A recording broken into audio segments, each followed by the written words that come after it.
Madam Speaker, I wish to move that the House adopts the motion on the report of the Standing Committee on Labour and Social Welfare on the status of labour migration and proposed policy interventions laid on the table of the Senate on Tuesday, the 2nd of November 2021. Madam Speaker, this is a very, very important motion that comes by way of a report by the Standing Committee on Labour and Social Welfare that focuses mainly on our issues of labour migration from Kenya to the Middle East.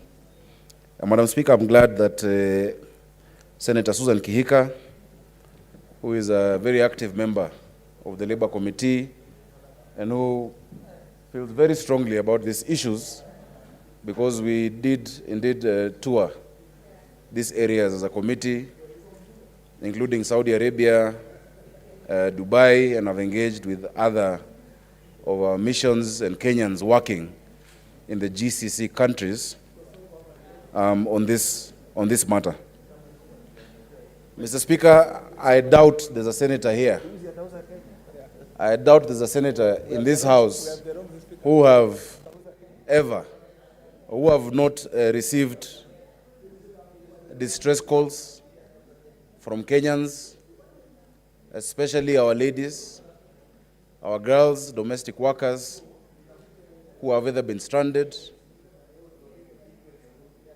or who have loved ones who are sick or who have lost lives in the Kingdom of Saudi Arabia and many other countries. And Mr. Speaker, as I move this, I acknowledge the fact that the countries that we're mentioning and we're speaking about are indeed countries with a proper diplomatic presence in Kenya, and we have presence in their countries, and we've had diplomatic relations for many years.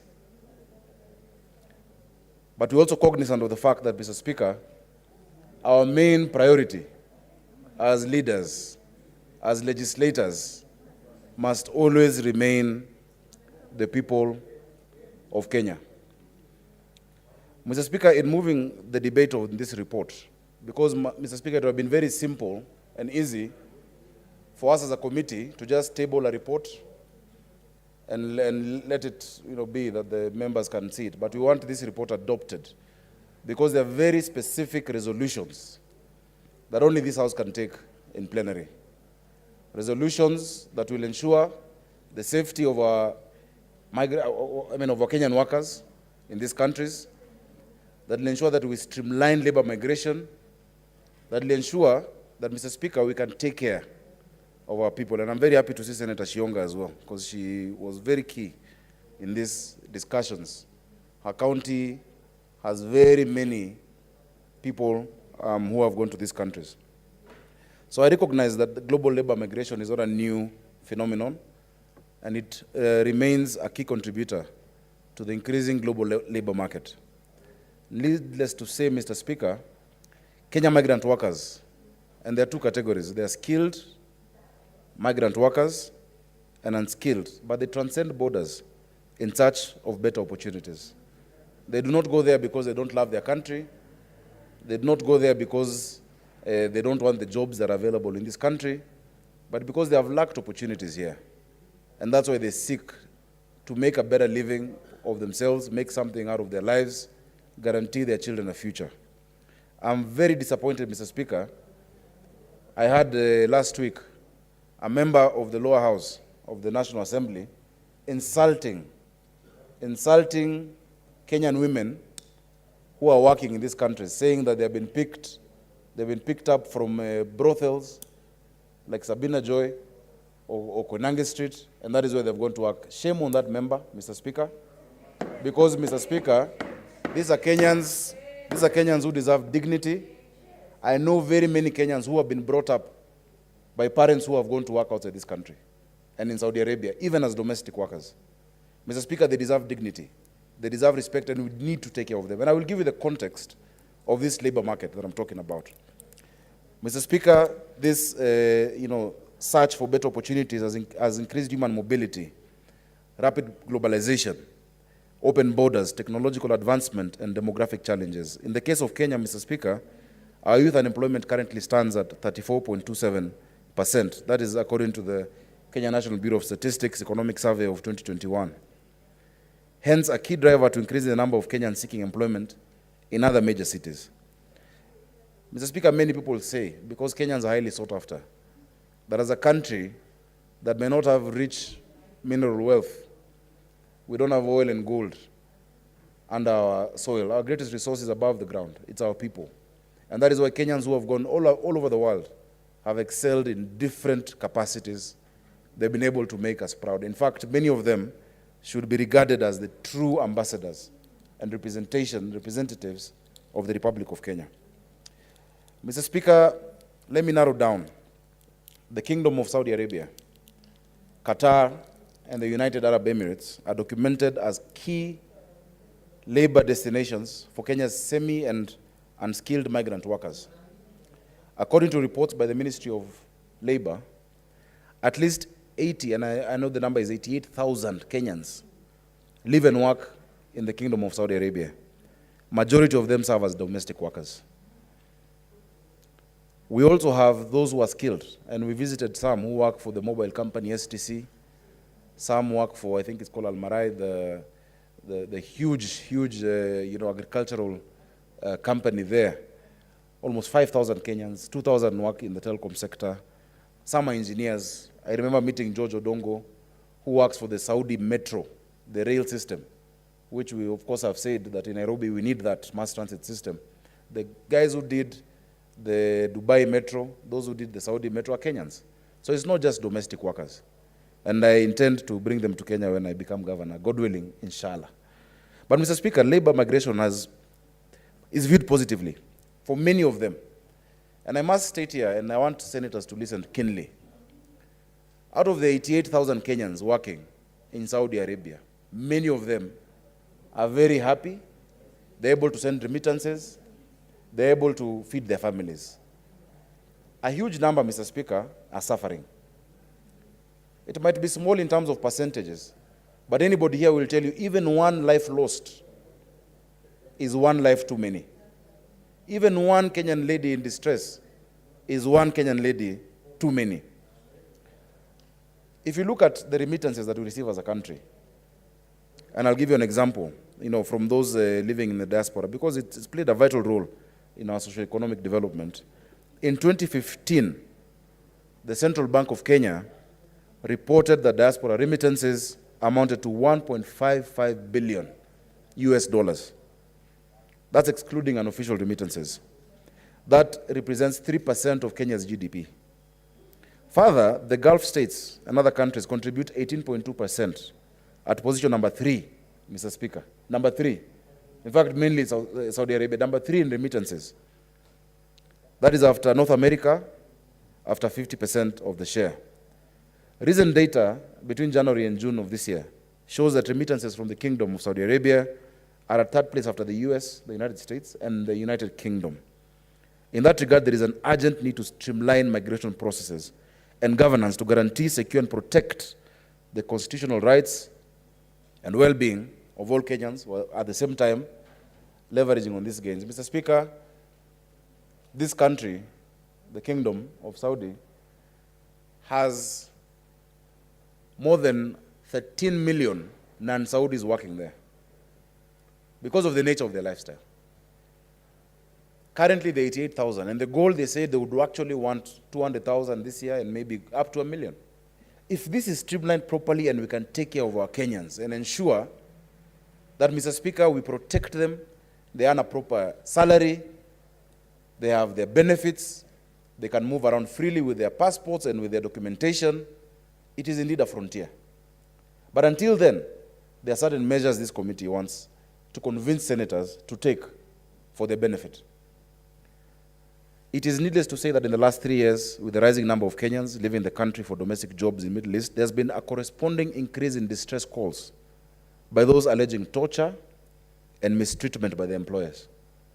For instance, as of 2021, and this is very disheartening, as of 2021, the Ministry of Labor reported 93 deaths of Kenyans, 93 deaths in the Middle East.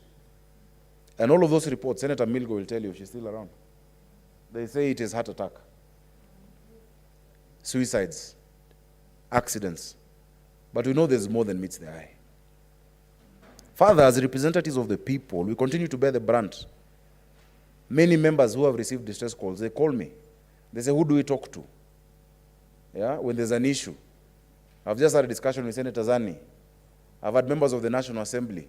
I remember our Senator Isaac Mwaura receiving dead bodies at Wilson Airport, or I think at JKIA. Senator Shionga gave me names. We receive these distress calls, appeals from constituents for assistance. But every day, if you go to the airport, you will find plane loads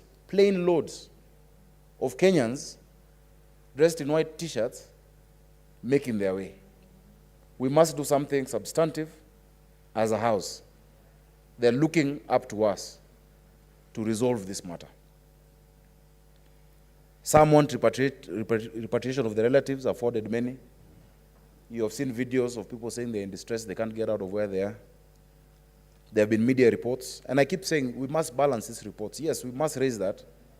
And the reason for these interventions we are seeking, Mr. Speaker, is so that we safeguard the lives of Kenyans there and their interests and economic interests, but also we don't jeopardize that of those who are there and are happy to be there and are supporting their families. Some have built houses, they've educated their children, and we bring them back and they'll have no job. So that is why we are striking a very delicate balance.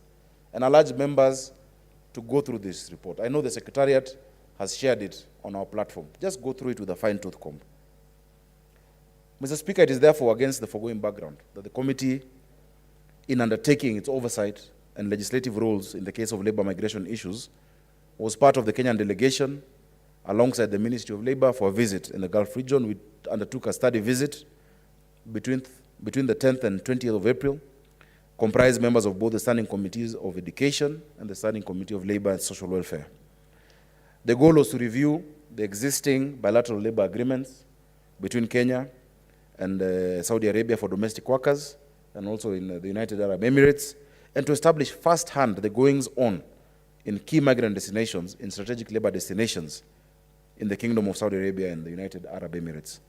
In view of the fact that these issues of labor migration are within the purview of the committee, and further considering the complaints, incidences, and claims linked to unskilled migration to the Arab countries, and aware of the economic contribution of labor migration to the country, the committee escalated its investigations. We did not stop at just visiting there.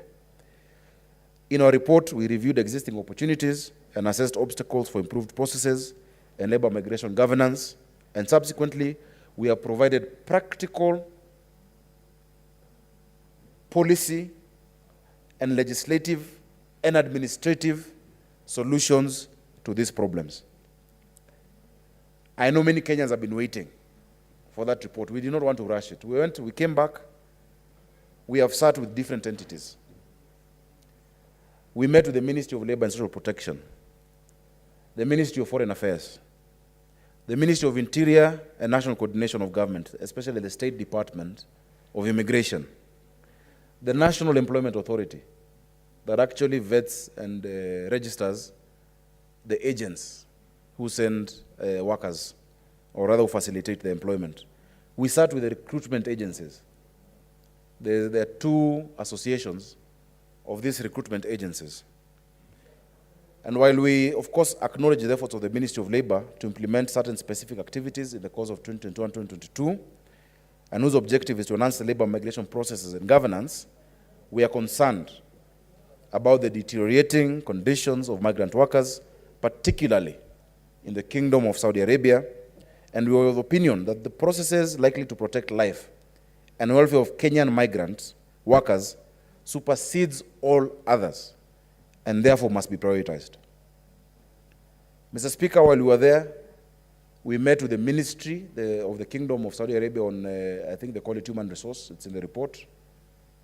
We met the mega recruitment agencies there. These mega recruitment agencies are huge companies that deal with recruitment from across the world.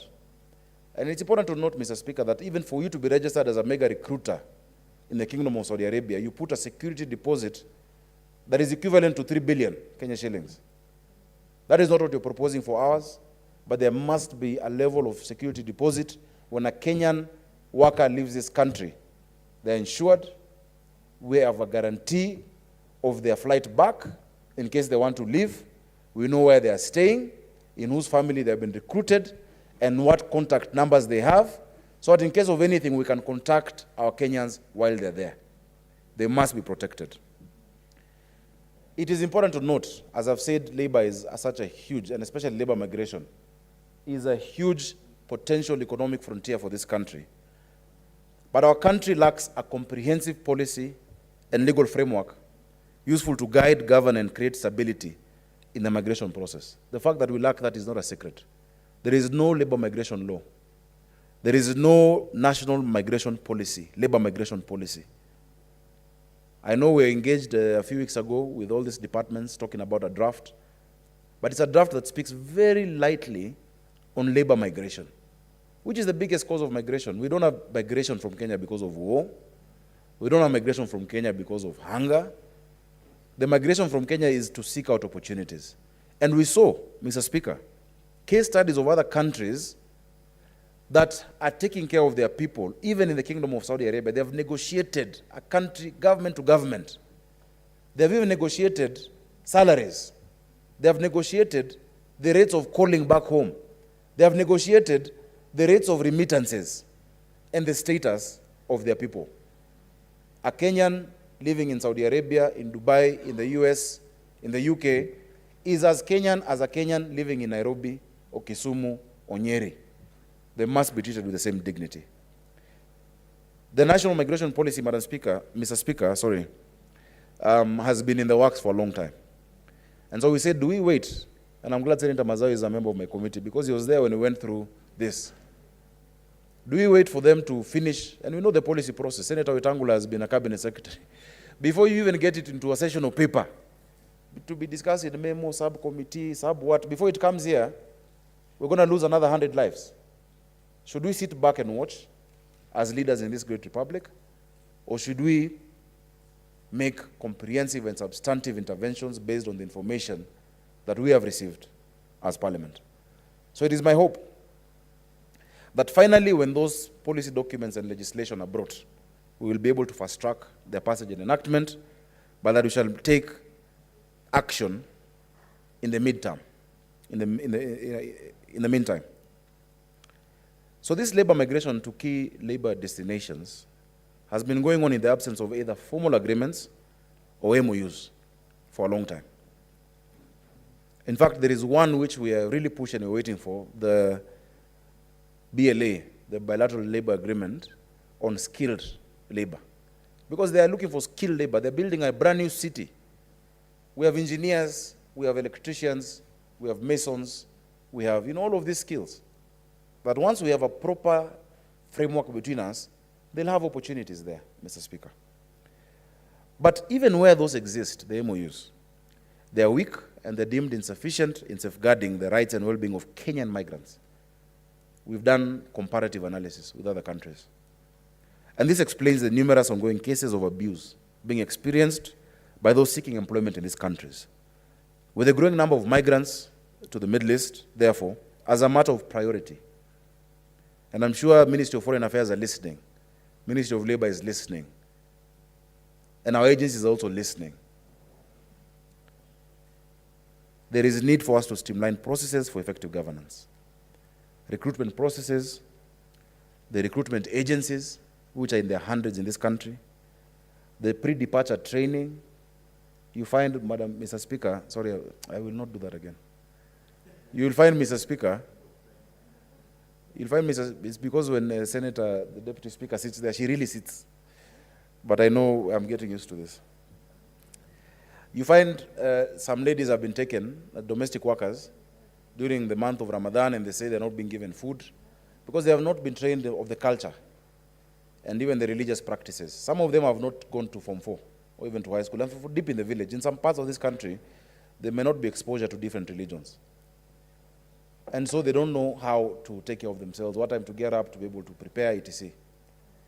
just the cultural issues create such tension, Mr. Speaker.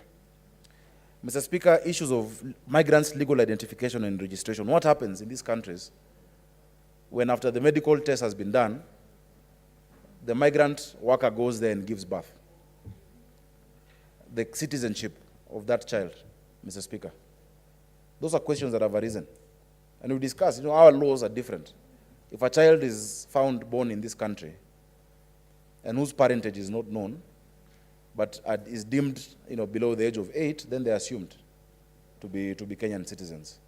But they need to harmonize what our law provides and what these countries provide. Screening, assessments, referrals, enhancement and formalization of linkages between our ministries and the destination government ministries. Article 221 gives us the mandate, Mr. Speaker, to appropriate resources for various government agencies to implement policies and programs. And on the same breath, to foster safe, orderly, and regular migration in line with objectives, principles, and values of the Global Compact, of which we are a signatory to as a country. So we need resources. In this regard, Mr. Speaker, it is unfortunate that specific key migrant destinations like Jeddah and Riyadh, formal mechanisms, including and not limited to requisite consular services, consular assistance for self-improvement, well-being, and protecting their rights are absent.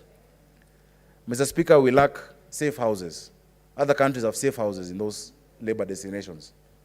Mr. Speaker, in the whole of the Kingdom of Saudi Arabia, and you know the size of that country, we have one labor attaché, one gentleman called Juma.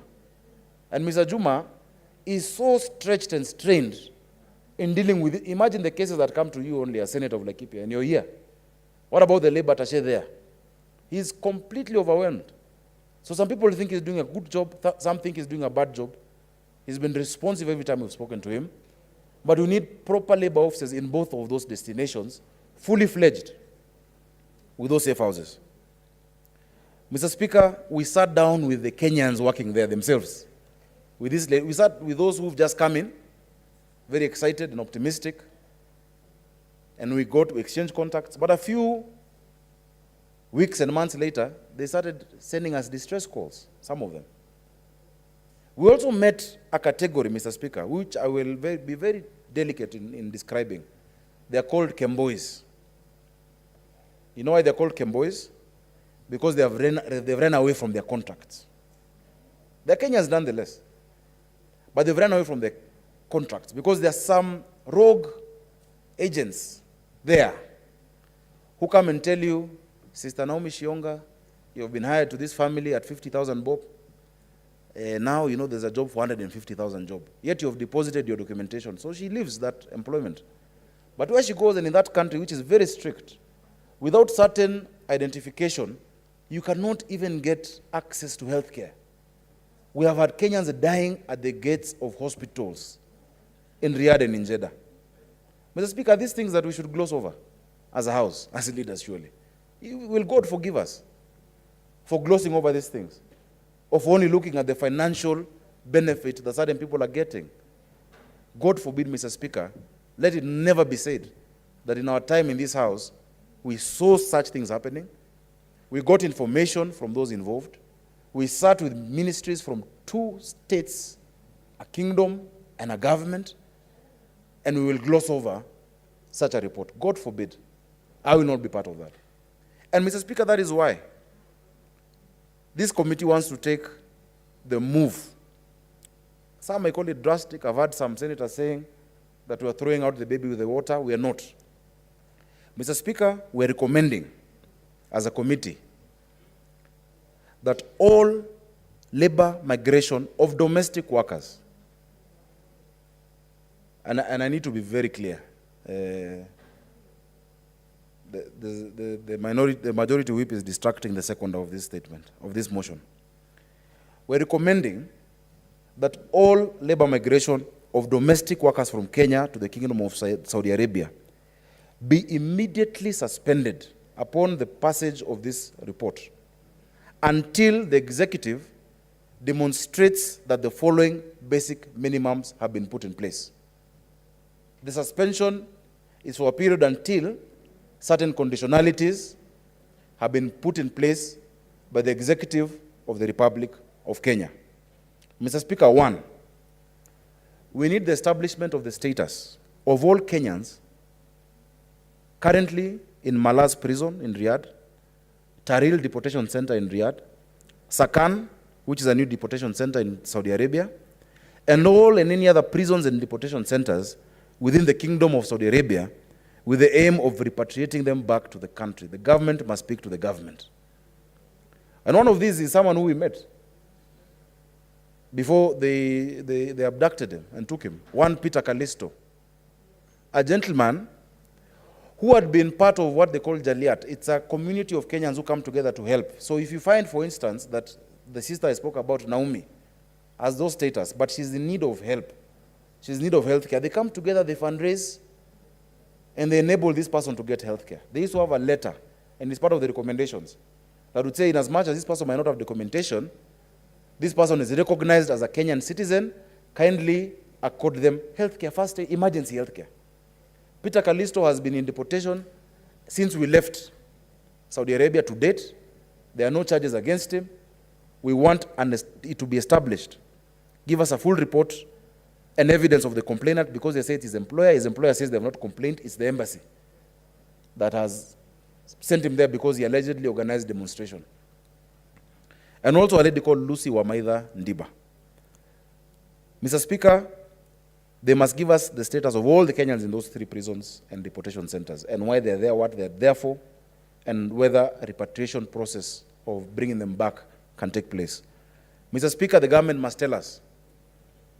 Today I've just seen a video of bodies being removed which had not been found from a mortuary. Today, I've been shown a video. They must tell us how many Kenyan bodies are lying in Shemesi mortuary in Riyadh.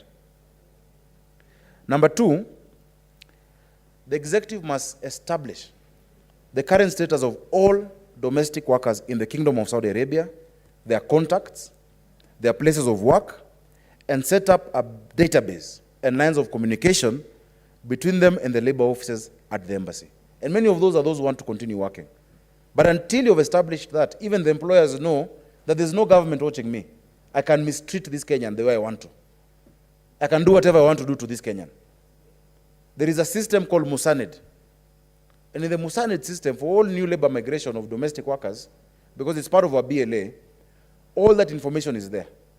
I can tell Mercy Waithera left Kenya on this date, landed in Jeddah, went to Riyadh, is living with his family, this is a salary, this is a contact. Our labor attaché in Saudi does not have access to it. And when we sat down with the head of Musanid in the Kingdom of Saudi, they said, no, these guys should get access. Because even they want to know which of their own citizens are abusing other human beings. There must be dignity in this world. Mr. Speaker, C, until we have the return of all current and former domestic workers who are in distress and stuck in the Kingdom of Saudi Arabia and want to come back. There are those who want to come back and they're not able to come back. That is a conditionality that must be met. D, suspended until the investigation and submission of a report to the Senate of the cases of Kenyan migrant workers whose deaths have occurred in Saudi Arabia. Apart from the number we were given almost casually, 93, without names, without proper reasons, we want a proper report. And amongst other things, this report on that issue must demonstrate the linkages between the labor attachés and the recruitment agencies in handling of distress calls and other complaints by migrant workers. Mr. Speaker, and without imputing improper motive on all the agencies, because I know some of the agencies are proper.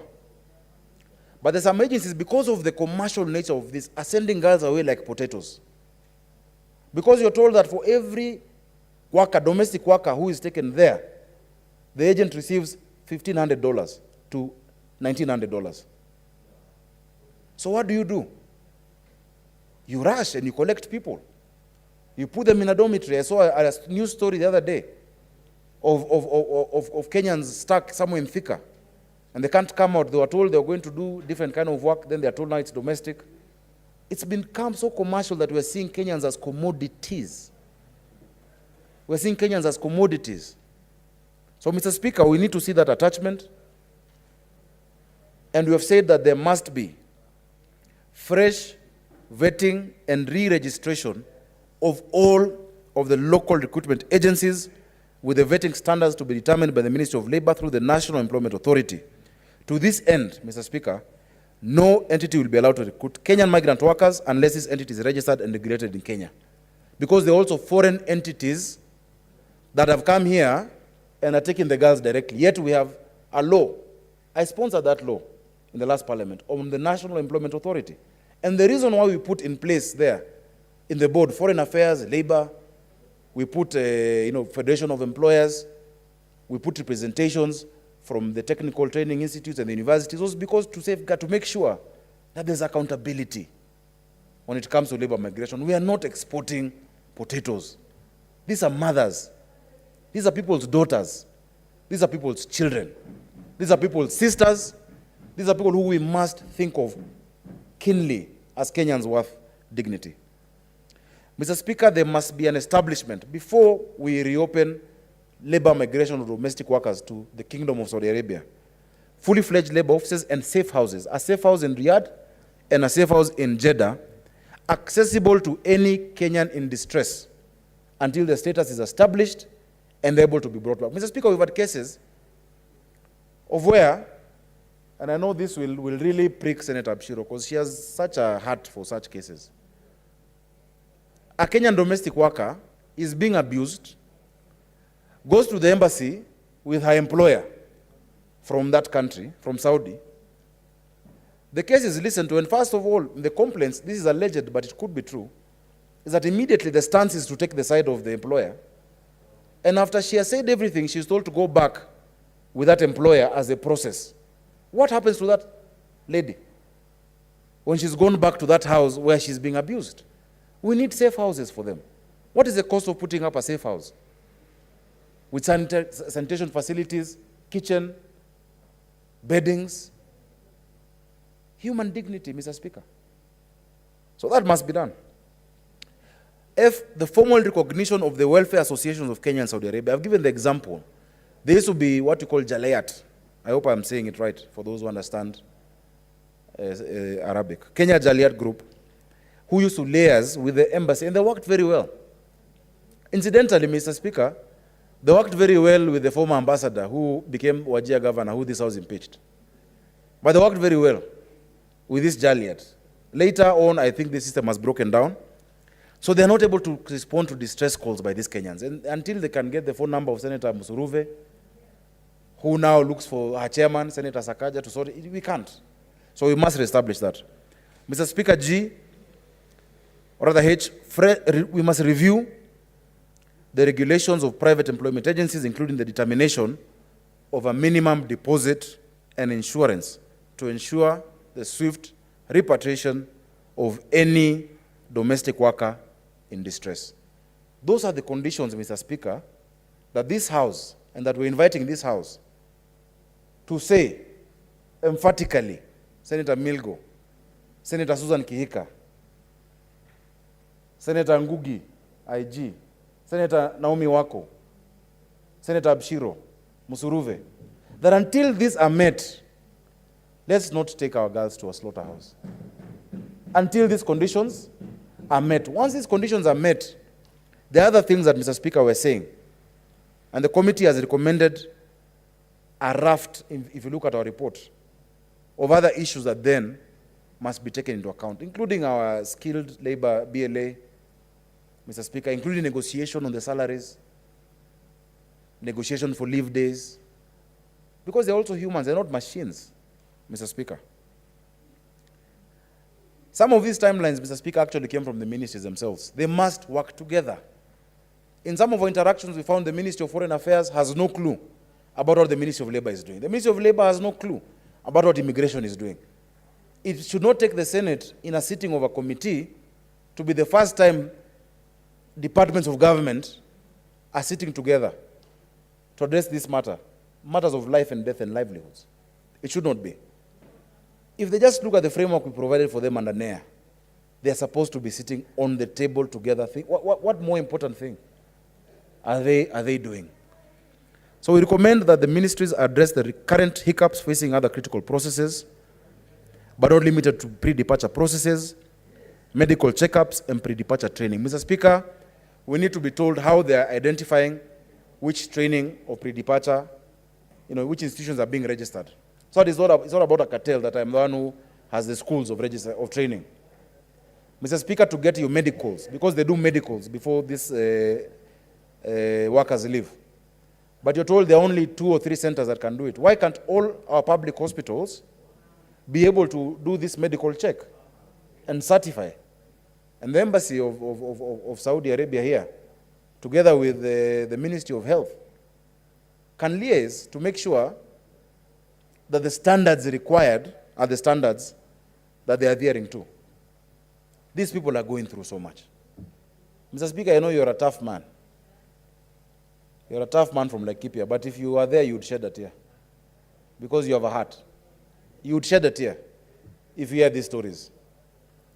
Mr. Speaker, I will add an addendum to the report that we tabled of the photos and videos I've received today. I will add an addendum so that members can see of correspondence, of emails, distress calls. I wonder how people feel. You've received distress calls, you've ignored, you've seen distress calls, and then you later hear a death announcement of that person who's been crying out to you for help. How do you sleep at night?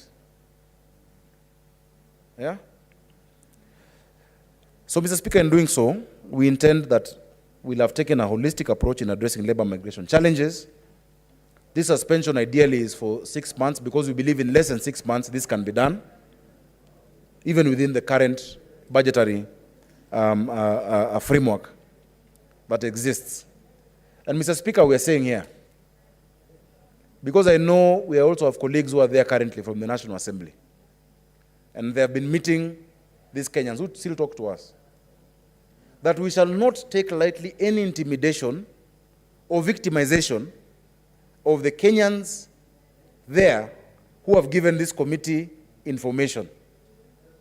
If there's information that is contested, then let them come and we keep inviting them to committee to contest that information. Mr. Speaker, we sat with CAS Ababu Namwamba, who has been leading this team. He was supposed to go to Saudi. I hope he went. He should meet these people. He committed to. We gave him the contacts.